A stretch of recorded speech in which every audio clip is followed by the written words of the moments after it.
ഈ കടത്ത് മാഫിയയുടെ ഉള്ളറകളിലേക്ക് കൂടി അന്വേഷണം നീങ്ങുന്നുണ്ട്. അവയവദാനത്തിനായി വ്യാജരേഖ ചമച്ച കേസ് മുഖ്യപ്രതി നജീബിനെയും ഭാര്യ റഷീദയെയും പോലീസ് കസ്റ്റഡിയിൽ വിട്ടു. ഈ മാസം 18 വരെയാണ് കസ്റ്റഡി. നജീബിന്റെ ഉന്നത ബന്ധത്തിലും രാജ്യാന്തര ബന്ധത്തിലും അന്വേഷണം വേണമെന്ന് പോലീസ് കോടതിയിൽ പറഞ്ഞു. മെഡിക്കൽ ടൂറിസത്തിന്റെ മറവിലായിരുന്നു അവയവ കച്ചവടം.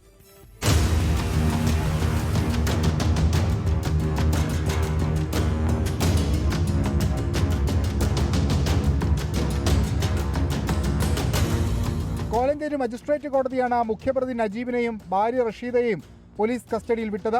നജീബിന്റെ ഉന്നത ബന്ധത്തിലും രാജ്യാന്തര ബന്ധത്തിലും അന്വേഷണം ആവശ്യമാണ്.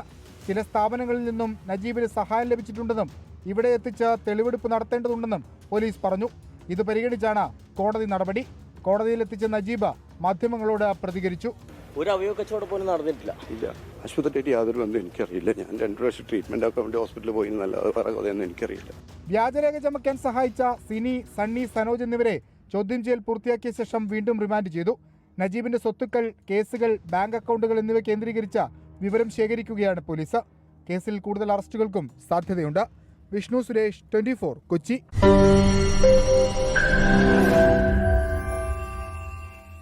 ലോകത്തെവിടെയായാലും ഏത് സമയത്തും 24 വാർത്തകളും ഓഗ്മെന്റഡ് റിയാലിറ്റി പാക്കേജുകളും എക്സ്പ്ലെയിനറുകളും വിശദമായി കാണാൻ ഞങ്ങളുടെ യൂട്യൂബ് ചാനൽ നിങ്ങൾക്ക് സബ്സ്ക്രൈബ് ചെയ്യാം.